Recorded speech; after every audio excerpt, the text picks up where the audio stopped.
এবার ভাইরাল হয়ে গেল মেগাস্টার শাকিব খানের তাণ্ডব সিনেমার 30 সেকেন্ডের দৃশ্য। এই দৃশ্য থেকে বোঝা যাচ্ছে যে শাকিব খানের অনেকগুলো চরিত্র থাকবে এই সিনেমাতে এবং তিনি এক এক সময় একটি ব্যবহার করবেন। এই লিকড ফুটেজ থেকে আরও বোঝা যাচ্ছে যে এই সিনেমাতে অ্যাকশন থাকবে অনেক মারাত্মক এবং শাকিব খানকে অনেক বেশি ভালো মানাবে।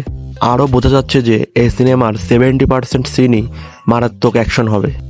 সোর্স অনুযায়ী এই সিনেমাতে অনেকগুলো ভিলেন থাকবে এবং সবার সাথেই মেগাস্টার শাকিব খানের ফেস অফ হবে। টিজার রিলিজের 2 দিন পর থেকেই এই 30 সেকেন্ডের ভিডিও ভাইরাল হচ্ছে সোশ্যাল মিডিয়াতে এবং এ বিষয়ে কোনো পদক্ষেপ গ্রহণ করেননি ডিরেক্টর রায়হান রাফি। এ বিষয়ে ডিরেক্টর রায়হান রাফির কাছে জিজ্ঞেস করলে তিনি বলেন, আমাদের সিনেমাতে যতগুলো দৃশ্য আছে তার এখনও 1%ও লিক হয়ে পারেনি, আর বাকি 99% যা আছে সেগুলো লিক হবেও না।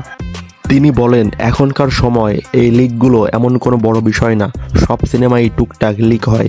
আমাদেরটা তো বাংলাদেশ, এটা তো হবেই হবে, কিন্তু তারপরেও আমি চেষ্টা করব যে আর কোনো সিন যেন এইভাবে সোশ্যাল মিডিয়াতে লিক না হয়।